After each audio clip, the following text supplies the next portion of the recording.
Hello everybody and welcome back. Today's video I'm going to do some testing, another testing day.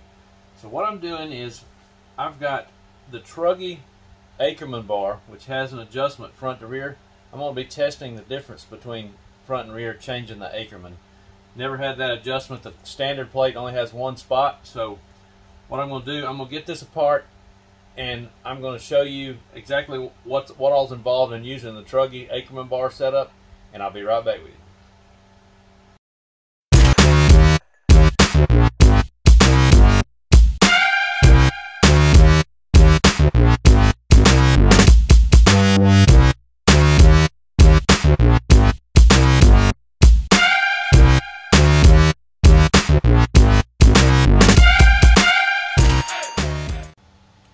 Okay, so now I got that all apart. I'm going to show you what all I'm doing here. Okay, here's the stock Ackerman bar. You see it has just one hole for adjustment in it and just a flat bottom side. And here's the pieces, the little bushing that goes in it. Now, when they went to the 819 chassis, the outdrive was different. Let's see if I can get it where you can see it. This outdrive started coming in contact with these bushings and the arms, the steering knuckles here. So what they did in the truggy is they came up with these pieces that are already cut, already trimmed, so you don't have to do that. And I still trim a little bit of plastic there. You may have seen that in some builds and some people doing. You trim that plastic. So, but the cool thing about this Ackerman bar is it's notched, and so is the bushing, so it locks it in place. I'm going to take one apart so you can see that.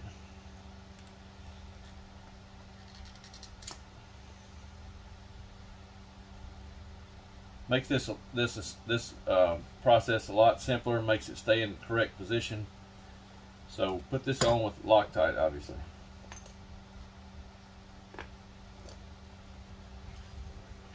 Okay, if I can get this thing to focus. This is milled out on the truggy bar. The bar is the same. The whole location is, this front one is the same. So that's the way I've been running it. And also this bushing, if I can get it where you can see it. You can see it's milled out with a to fit in that milled out spot there, so it locks it in place, puts it in the correct position, makes that much simpler. I much prefer this. I've only done it on a nitro buggy. It's been working great. So what my intention is today for testing, I'm simply going to move it to the back hole and see what happens. Just another adjustment to change the Ackerman, and we'll see what it does.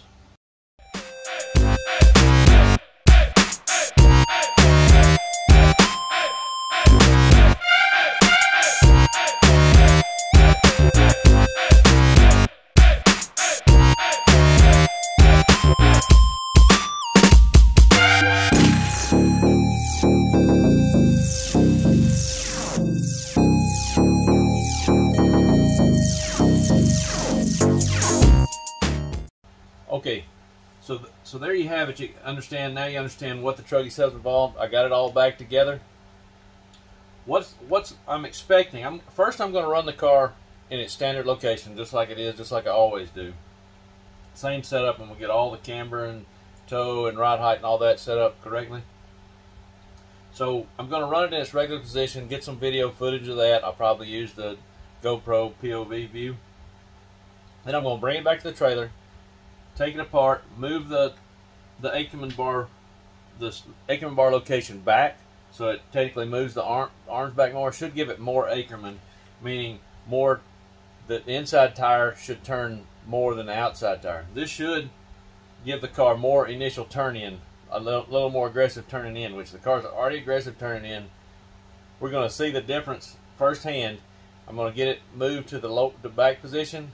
I'm going to set the car up, get the toe, the EPA and everything set, get everything set up exactly the same again. So the only change is going to be moving the Ackerman bar location back.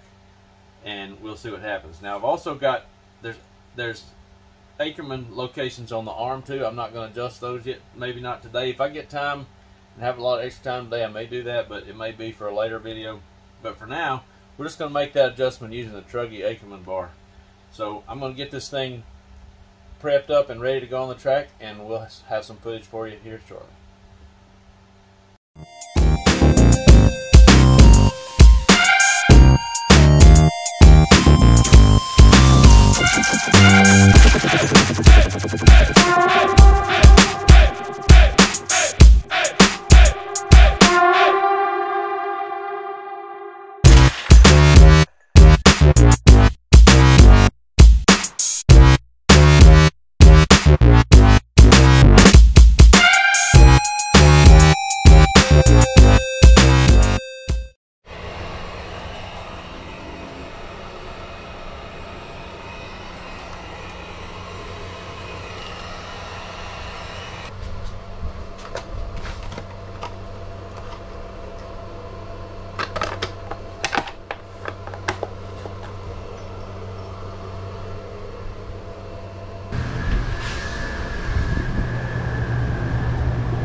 Okay, so there's my run with a normal setup. The track's a little damp today. It's kind of early, so setup's off just a little bit, but we're going to leave it the same and get right back on the track so we have the same track conditions, same tires. I probably would have changed tires normally and for the track conditions, but it's still really good, just like it always is. So I'm going to get busy on this. I'm going to change that placement on the Ackerman bar, and I'm going to get everything lined up and set up ready to run, and we'll get back on the track.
Okay, so there you have it. That's my run with the Ackerman in the back position.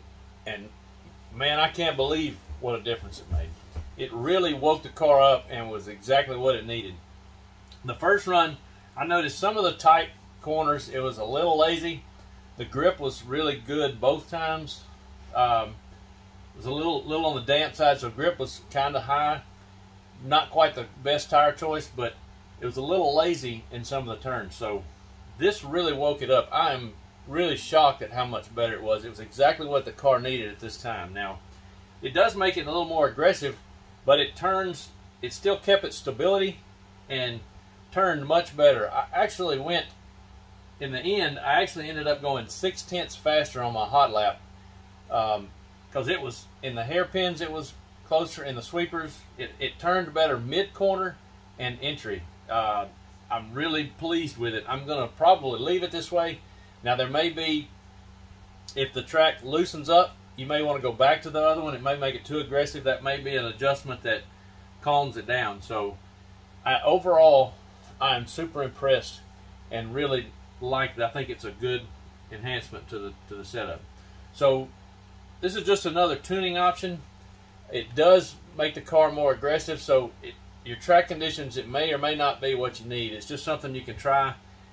The fitment is better with the truggy bar and bushings. It's not as much modifications to make it work, and you have that extra element of adjustment. So I'm super impressed and happy I tried this today. So maybe it may work for you, so give it a try. Just another really good tuning option. So I hope you enjoyed this. Make sure you stay tuned, like and share the channel, subscribe, and hit that notification bell, and we'll see you next time.